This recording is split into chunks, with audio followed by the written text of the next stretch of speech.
jaajëfal leen ci ànd bi ngeen di ànd ak ñun mbokku internet yu 5M TV Sénégal jaa ngeen jëf ci teewlu bi.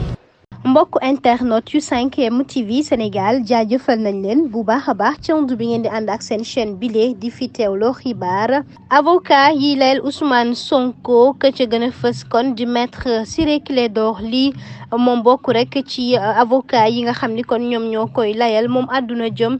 ci kile di Ousmane Sonko ginnaaw woote bi nga xam ni woote nañ ko nag ngir ñu daal di koy bàyyi mu ne Ousmane Sonko kon lu jëm ci wàllu wér-gu-yaramam kon day dem rek di leen gën a jaaxal rawatina ñi nga xam ne nag ñoom ñoo koy daal di fàcc ndax bu ñu fàttalikoo rek jëm kon ci leader bi di opposition sénégalaise bi lee jamono ji ñu ni kon rek moom lu jëm ci wàllu wér-gu-yaramam boobu ak léegi doy na waar loolu ndax bañ ko jëlee rek kon ca kaso bu Sébikotane ginnaaw googee kon ñu ni dafa sax daal di rek ñàkk xelam maanaam rek àndut ak xelam ndax jëm rek ci xiifal bi nga xam ni moom la dëkkee woon ginnaaw googee kon wàllu wér-gu-yaramam tey kon la gën a rek jaaxal ñi nga xam ni ñoom ñoo koy fàcc fi mu nekk nii kon dañuy wax rek jëm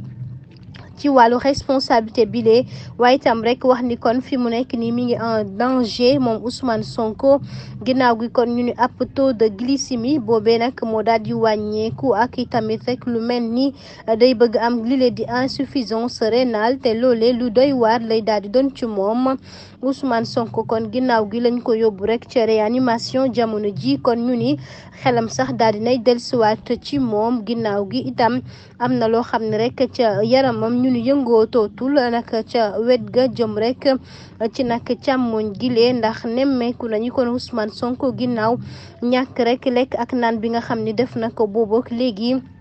mu yàgg loolu ba tax na rek kon moo waral moo koy indi nag li nu mel Ousmane Sonko sax ñu ni kon démb bañ fay jóge ñoom jaaxle nañu loolu jëm rek ci urgence bi la ñu bëgg kay di ko sàkku mooy kon ñu daal di koy bàyyi moom Ousmane Sonko jamono ji nga xam ni kon élection présidentielle yi la ca des nag bareetul ginnaaw gi kon juróom benn weer rek la ñu waxati te loolee jëm nag kon ci Ousmane Sonko na muy wéyalee mu jaaxal leen loolu nag bu baax a baax tax na situation boobee kon ñooy woote rek wàllu ngir njiitu réew mi Macky Sall ngir mu bàyyi kile di Ousmane Sonko ndax bakkanam nag ma ngi ca xottu gerte ak situation bi nga xam ni Cheikh Bara Ndiaye ak Hannibal Djim ñoom itam ña nga ca réanimation ay fan a ngi nii Bassirou Diomaye Faye Amy Dia Fadilou Keita Maymouna Dièye ak ñeneen itam ñoo xam ne rek fi mu nekk nii bàyyeeguñ leen boobee ba tey ñoo ngi ci ay jafe-jafe ginnaaw nag lu jëm ci wàllu politique bile la ñuy sàkku kon bokk na ci ñu daal di leen di bàyyi.